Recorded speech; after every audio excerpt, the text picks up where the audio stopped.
नमस्कार। चलिए आज की कुछ सबसे बड़ी और जरूरी खबरों पर एक नजर डालते हैं। हम बात करेंगे आतंकवाद पर भारत की स्थिति से लेकर डिजिटल दुनिया में हो रहे बड़े बड़े बदलावों तक, और ये भी समझेंगे कि इन सब का आखिर मतलब क्या है। तो चलिए शुरू करते हैं। तो सीधे एक बड़े सवाल से शुरू करते हैं। साल 2026 में आतंकवाद से दुनिया में सबसे ज्यादा प्रभावित देश कौन सा है?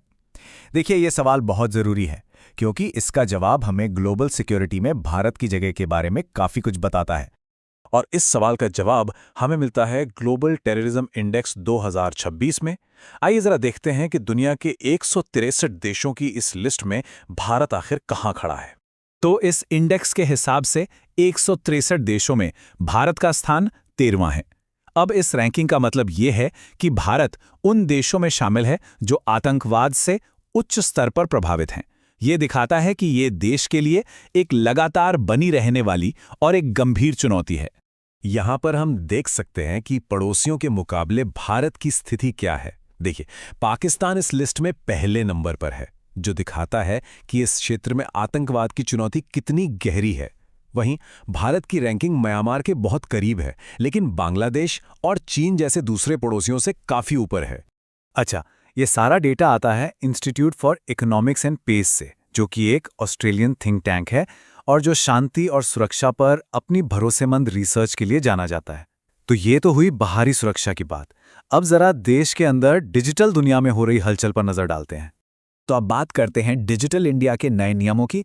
सरकार गेमिंग और टैक्स जैसे एरिया में कुछ बड़े अपडेट्स ला रही है, जिनका असर सीधे सीधे हम सब पर पड़ेगा। हाल ही में सरकार ने एक बहुत बड़ा एक्शन लिया है। 300 से ज्यादा, जी हां, 300 से ज्यादा अवैध गैम्बलिंग और बेटिंग वेबसाइट्स और ऐप्स को ब्लॉक कर दिया गया है।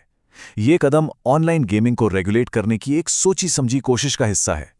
और इस एक्शन के पीछे है 2025 का एक नया सख्त ऑनलाइन गेमिंग कानून। इसका सीधा सा मकसद है युवाओं को एडिक्शन और पैसों के नुकसान से बचाना। और देखिए, नियम तोड़ने वालों के लिए सजा भी बहुत कड़ी है। 3 साल तक की जेल और 1 करोड़ रुपए तक का जुर्माना। इससे साफ पता चलता है कि सरकार इस मुद्दे को कितनी गंभीरता से ले रही है। डिजिटल गवर्नेंस का एक और उदाहरण हमें टैक्स सिस्टम में भी देखने को मिल रहा है।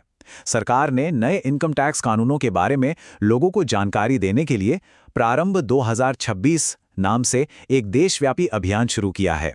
तो इस प्रारंभ 2026 अभियान का मेन फोकस है टैक्स सिस्टम को आसान और सिटीजन फ्रेंडली बनाना। इसके लिए एक नई वेबसाइट 2.0 भी है और एक AI चैटबॉट भी लॉन्च किया गया है, जिसका नाम है कर साथी, ताकि लोगों को अपने सवालों के जवाब फटाफट और आसानी से मिल सकें। चलिए, अब हम देश की इकोनॉमी से जुड़ी कुछ बड़ी पहलों को देखते हैं। स्टील प्रोडक्शन से लेकर छोटे बिजनेस को फाइनेंशियल हेल्प देने तक, और यहां तक कि LPG सिलेंडर बांटने में भी नई टेक्नोलॉजी का इस्तेमाल हो रहा है, जो विकास को एक नई रफ्तार दे रहा है। आगे बढ़ने से पहले एक शब्द को समझना जरूरी है, ग्रीन फील्ड प्रोजेक्ट। इसका सीधा सा मतलब है किसी प्रोजेक्ट को एकदम जीरो से एक खाली जमीन पर बनाना। ये इसलिए जरूरी है क्योंकि भारत एक बहुत बड़ा ऐसा ही प्रोजेक्ट शुरू कर रहा है जो देश के इंडस्ट्रियल फ्यूचर को एक नई दिशा दे सकता है। और ये है वो प्रोजेक्ट, आंध्र प्रदेश में भारत का सबसे बड़ा ग्रीनफील्ड स्टील प्लांट। जरा इसके आंकड़े देखिए। इसमें 1.36 लाख करोड़ रुपए से भी ज्यादा का भारी भरकम निवेश हो रहा है और उम्मीद है कि इससे करीब करीब 1 लाख लोगों को सीधे रोजगार मिलेगा। ये वाकई में भारत के औद्योगिक विकास के लिए एक बहुत बड़ा कदम है। सरकार की एक और पहल छोटे उद्यमियों को सपोर्ट करने के लिए है। ये जो नई क्रेडिट गारंटी स्कीम है, ये उन छोटे फाइनेंशियल इंस्टीट्यूशंस को एक तरह की सिक्योरिटी देगी जो छोटे व्यापारियों और कारीगरों को लोन देते हैं। इससे होगा ये कि जमीनी स्तर पर और ज्यादा पैसा और मौके पहुंचेंगे। और अब एक बहुत ही दिलचस्प इनोवेशन, भारत का पहला LPG ATM। सोचिए, ये गुरुग्राम में एक पायलट प्रोजेक्ट के तौर पर शुरू हुआ है, जहां लोग अब 24 घंटे 7 दिन बस डिजिटल पेमेंट करके तुरंत सिलेंडर ले सकते हैं। अगर ये कामयाब रहा तो आम लोगों के लिए ये एक बहुत बड़ी सहूलियत हो सकती है। चलिए, अब आखिर में स्वास्थ्य, संस्कृति और कुछ दूसरी अहम खबरों पर एक नजर डालते हैं। हम टीबी के खिलाफ चल रही ग्लोबल लड़ाई से लेकर लोकल त्योहारों और नई सामाजिक सुरक्षा योजनाओं तक कई जरूरी घटनाओं को कवर करेंगे। हर साल 24 मार्च को वर्ल्ड टीबी डे मनाया जाता है। ये टाइमलाइन हमें 1882 में टीबी बैक्टीरिया की खोज से लेकर आज तक की इस लंबी लड़ाई को दिखाती है।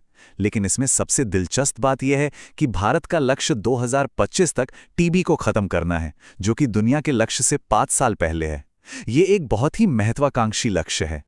और इस साल की थीम भी इसी जज्बे को दिखाती है। हाँ, हम टीबी खत्म कर सकते हैं, देशों के नेतृत्व में, लोगों द्वारा संचालित। ये एक तरह से पूरी दुनिया के लिए कॉल टू एक्शन है कि इस लड़ाई में सरकारों से लेकर आम लोगों तक हर किसी की भूमिका है। अब जरा देश के कल्चरल कैलेंडर की बात करें तो झारखंड में आदिवासी समुदाय प्रकृति की पूजा करते हुए और साल के पेड़ का जश्न मनाते हुए सरहुल त्योहार मना रहे हैं। वहीं दूसरी तरफ बिहार ने अपना 114वां स्थापना दिवस मनाया, जो 1912 में बंगाल प्रेसिडेंसी से अलग होने की याद दिलाता है।